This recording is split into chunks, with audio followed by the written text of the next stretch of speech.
Hello everyone, welcome to our YouTube channel Study Bank, and today I am here with the physics chapter, that is chemical effects of electric current. This is the second video of this chapter, and I think and I hope that you have understand the topics which have covered in the last video. So let us move with the very first topic of today's video, that is chemical effects of electric current.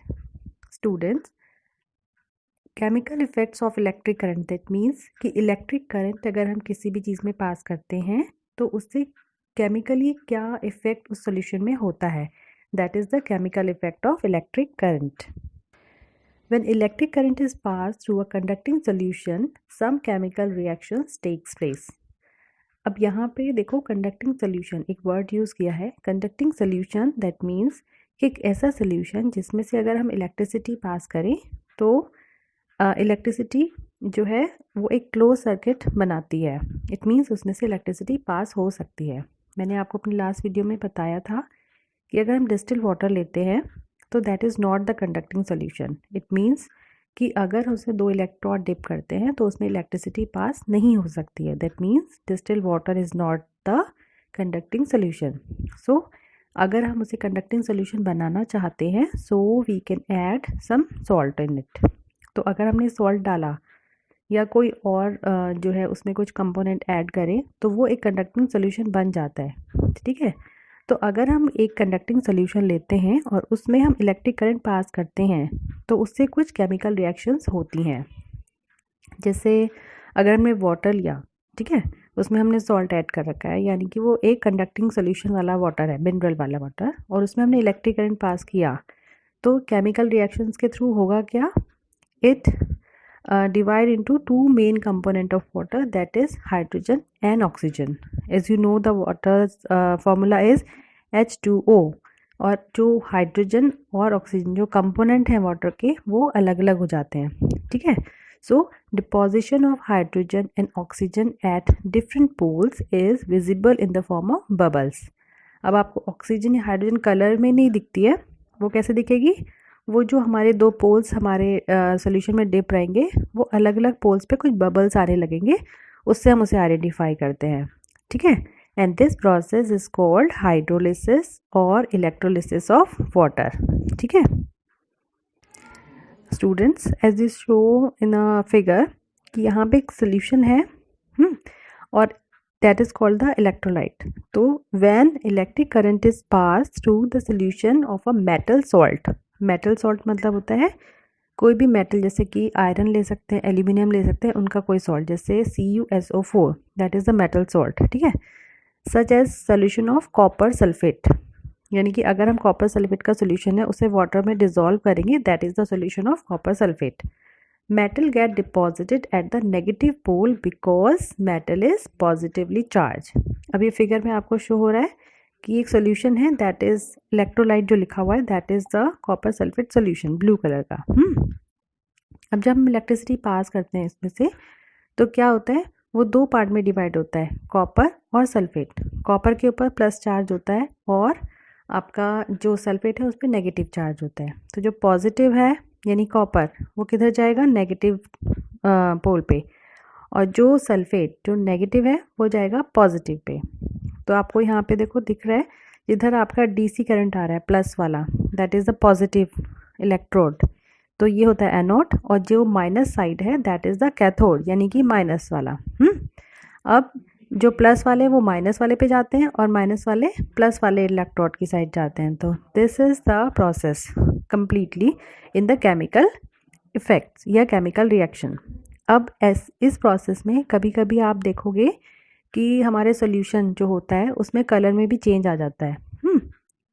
जैसे ये आपने एक आपकी NCERT book में भी है एक testing of potato, जिसमें हमने एक पोटैटो का पीस लिया, उसमें 2 इलेक्ट्रोड डिप करे या वायर्स, और उसको बैटरी के साथ कनेक्ट करके और एक साइड हमने जो है कंपास के साथ इसको इलेक्ट. तो जब हम इसमें करंट पास करते हैं तो डिफ्लेक्शन शो करता है. इट मीन्स इसमें इलेक्ट्रिसिटी पास हो रही है. और थोड़ी देर तक अगर हम इसे करते हैं, इस एक्सपेरिमेंट को रहने देते हैं, तो आपको देखो एक ग्रीन स्पॉट दिख रहा है. तो यहाँ पे जो हमारा सोल्यूशन है, यानी कि जो हमारा पोटैटो का पीस है उसमें जो सॉल्यूशन है या उसका जो अंदर के मैटर है उनमें कुछ मिनरल्स हैं, तो वो क्या होते हैं, उसमें कलर चेंज हो जाता है। This is the electric effect, chemical effect of electric current. So the current produce chemical effect in potato leading to change in colour. ऐसी सेम वे बहुत सारे फ्रूट्स एंड वेजिटेबल्स का हो सकता है, जैसे हमने यहाँ पोटैटो के साथ किया, ऐसे ही आप बहुत सारे वेजिटेबल्स या फ्रूट के साथ भी कर सकते हो, जिसका जो अंदर का पल्प है तो वो एज ए इलेक्ट्रोलाइट वर्क करता है, ठीक है। और उसमें कभी कभी जब आप इस टाइप का कुछ एक्सपेरिमेंट करते हो तो उसका कलर भी चेंज हो सकता है, ठीक है ना। तो sometimes the colour also change. Okay, next एक बहुत इंपॉर्टेंट टॉपिक है बेटा आपका, दैट इज़ इलेक्ट्रोप्लेटिंग। अब ये सारी चीज़ें आपने अपने आसपास देखी हैं बहुत बार, जिसमें कि बहुत शाइनी होता है। जैसे आपकी अपनी न्यू साइकिल लेके आते हैं तो उसका जो रिम होता है, उसके जो हैंडल्स होते हैं, या फिर आपके यहाँ कोई इंस्ट्रूमेंट है या फिर कोई ज्वेलरी है तो बहुत शाइन करती है। लेकिन वो पर्टिकुलर उस मेटल की नहीं बनी होती है। तो इसके ऊपर यानी किसी भी मेटल के ऊपर हम लेयरिंग करते हैं, that is the process of electroplating. So what is the definition? Deposition of a thin layer of one metal over another by passing electricity through its salt solution, that is called electroplating. मैं इसे detail में explain करती हूँ आपको कि what is exactly the meaning of this definition. Process of electroplating, side में आपको picture है दिख रही है, इसमें क्या है, एक बीकर है जिसमें आपका एक स्पून हैंग करी है और एक सोल्यूशन फिल्ड है गोल्ड क्लोराइड का, ठीक है। गोल्ड क्लोराइड का इसलिए कि हमारी जो स्पून है वो हम आयरन की ले सकते हैं या फिर किसी की भी ले सकते हैं, उसके में गोल्ड की प्लेटिंग करनी है। और दूसरी जो प्लेट है दैट इज़ गोल्ड प्लेट। तो ये पूरा है सोल्यूशन जिसमें कि हम प्रोसेस करेंगे इलेक्ट्रोप्लेटिंग का। तो in this process of electroplating metal salt solution called electrolyte, metal salt solution that mean जैसे हमने पहले कॉपर सल्फेट लिया था ना, ऐसे यहाँ पे गोल्ड क्लोराइड लिया है, तो मेटल का जो सॉल्ट सोल्यूशन है that is called the electrolyte is taken in this container. तो ये हमने ले लिया यहाँ पर।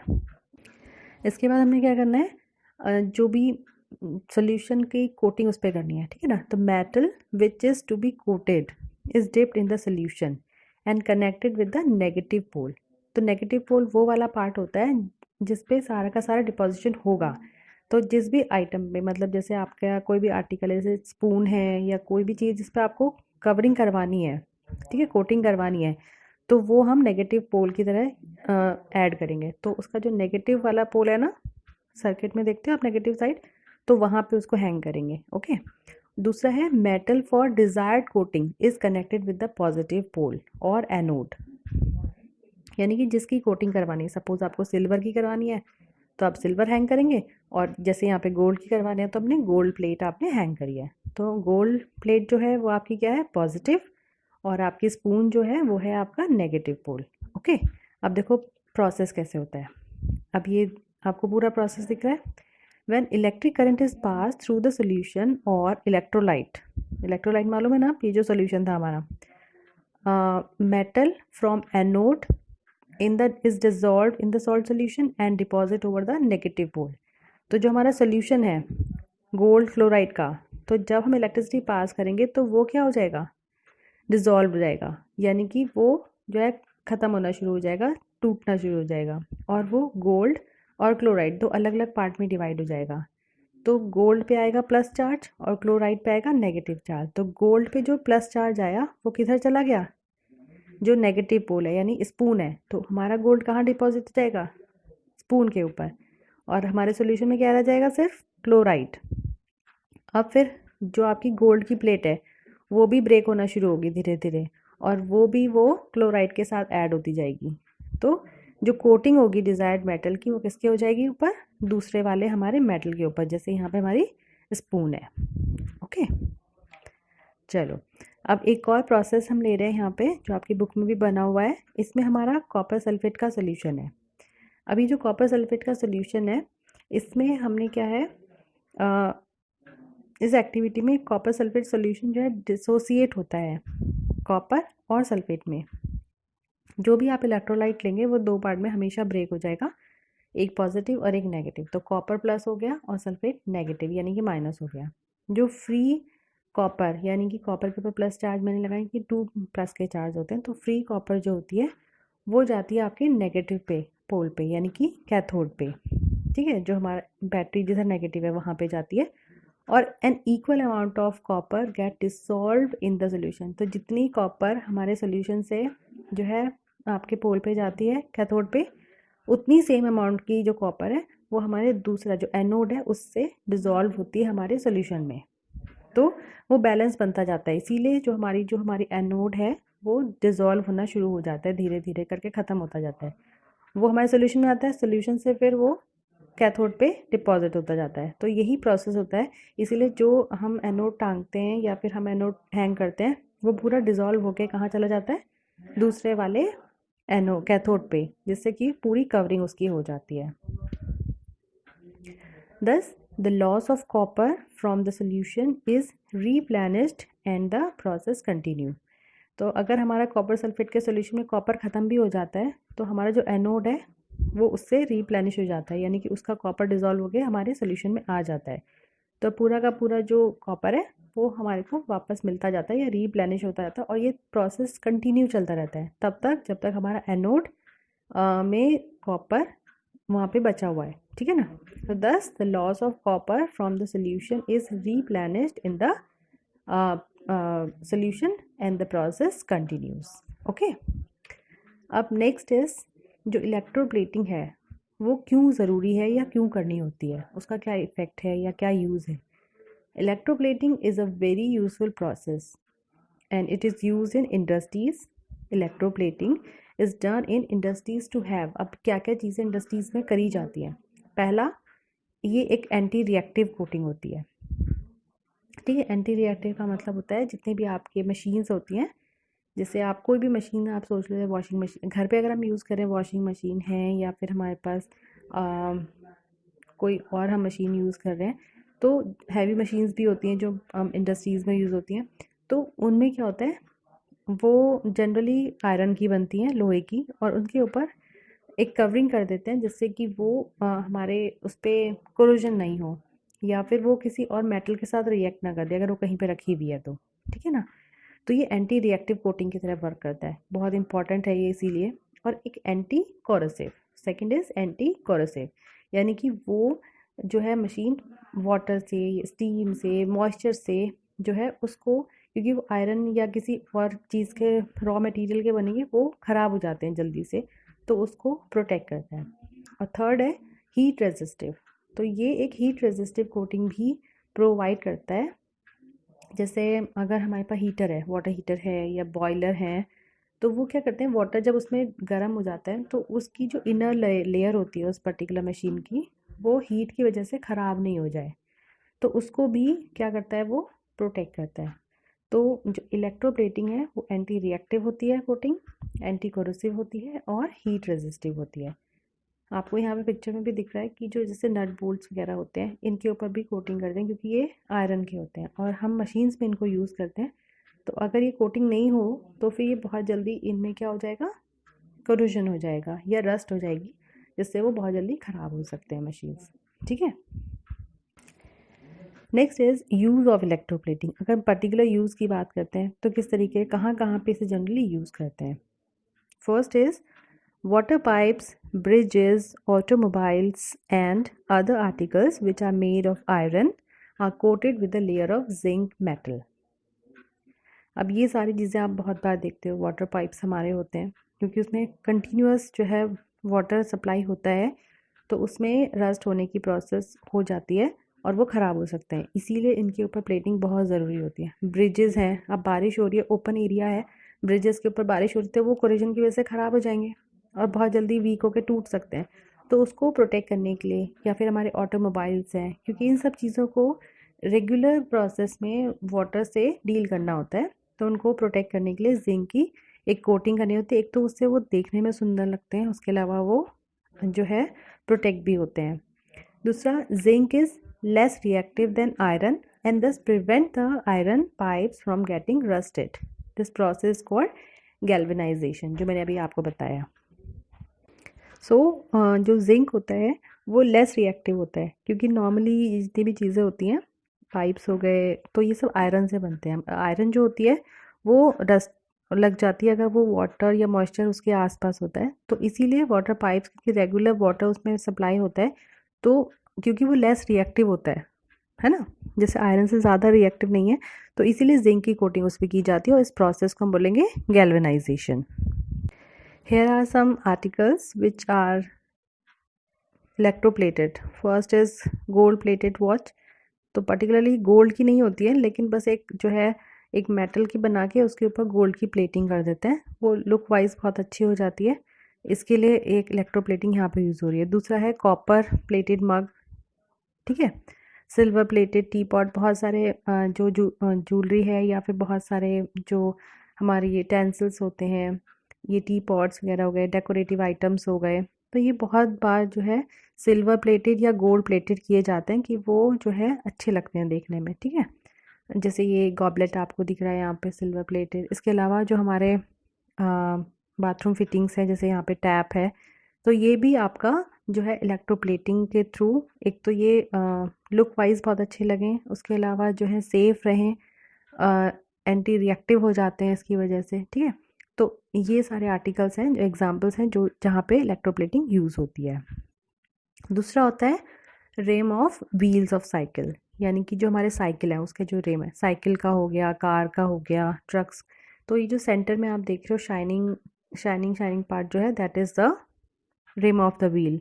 तो इसको भी इलेक्ट्रोप्लेटेड किया जाता है, जिससे इसकी जो कैपेबिलिटीज़ हैं वो और बढ़ जाती हैं, ख़राब होने के चांसेस कम हो जाते हैं। उसके अलावा जो है ये हैंडल्स हो गए, बाथरूम फिटिंग्स हो गई, इन सब में जनरली क्या होता है, क्रोमियम की फिटिंग्स की जाती है। तो क्रोमियम क्या होता है, एक शाइनी मेटल होता है जो बहुत वैसे कॉस्टली होता है, तो क्रोमियम का नहीं बना सकते हैं, लेकिन उसकी प्लेटिंग करते हैं जिससे कि वो बहुत शाइनी लगते हैं। तो जनरली हैंडल्स और ये टैप्स और ये सब में ऊपर क्रोमियम की जो है जनरली कोटिंग करते हैं, जिससे कि उसका जो लुक होता है वो बहुत ज़्यादा अच्छा लगता है। दूसरे हो गए आपके, जैसे आप आजकल देखते हो बहुत सारी ज्वेलरी मिलती है मार्केट में, गोल्ड प्लेटेड या सिल्वर प्लेटेड बोलते हैं, तो इनमें प्लेटिंग की जाती है गोल्ड की, क्योंकि गोल्ड वैसे बहुत कॉस्टली होता है, लेकिन एक थोड़ा चीप मेटल के ऊपर अगर गोल्ड की प्लेटिंग या सिल्वर की प्लेटिंग कर देते हैं, तो वो उसका लुक ऑलमोस्ट वैसे ही आ जाता है, ठीक है। और वो एक थोड़ा सा उस रेट से थोड़े कम रेट पे आपको आराम से मिल जाएगी, तो उसकी लुक वैसी दिखती है, लेकिन वो थोड़ा सा जो है चीप हो जाते हैं उसके कंपैरिजन में मेन गोल्ड से। तो ये कुछ आर्टिकल्स हैं जैसे आप देख रहे हो कि इन सब चीज़ों को जो है गोल्ड से गोल्ड प्लेटिंग करी गई है। तो सिल्वर के भी आर्टिकल्स बनते हैं या फिर कोई और मेटल के आर्टिकल बनते हैं, उसके ऊपर गोल्ड की प्लेटिंग कर देते हैं। तो these are the examples of electroplating. एक और बहुत इम्पॉर्टेंट यूज़ है, दैट इज़ टिन, ठीक है। टिन की इलेक्ट्रो प्लेटिंग कैसे करते हैं। टिन केन्स जो आप जनरली देखते हो हमारे यहाँ, बहुत सारे फूड आइटम्स आते हैं, जैसे डेज़र्ट में देखो तो रसगुल्ला, गुलाब जामुन, रसमलाई, और उसके अलावा जैसे कुछ पिकल्स या फिर पैकेज फूड जो होते हैं, वो जनरली टिन के केन में स्टोर किए जाते हैं, क्योंकि टिन जो होता है वो रिएक्ट नहीं करता है, और आयरन के कंटेनर बना के उसके ऊपर टिन की प्लेटिंग कर देते हैं। अब टिन अगर रिएक्ट नहीं कर रहा है, तो उससे जो हमारा फूड आइटम जो भी हमने स्टोर किया है वो काफ़ी टाइम तक जो है स्पॉइल नहीं होगा। तो उसको स्पॉइल होने से प्रिवेंट करने के लिए टिन की कोटिंग करते हैं। कंटेनर आपके आयरन के बनते हैं, बट कोटिंग उसमें टिन की करते हैं। तो this is also an example of electroplating. So, electroplating is a very important part, which is the example of chemical effect of electric current. ठीक है, तो ये बहुत important parts, important topics हमने आज कवर किए। I hope I made my self clear. अगर फिर भी आपको कोई क्वेरीज हैं अपने टॉपिक से रिलेटेड, तो आप अपने कमेंट सेक्शन में पूछ सकते हैं। And thanks for watching the video.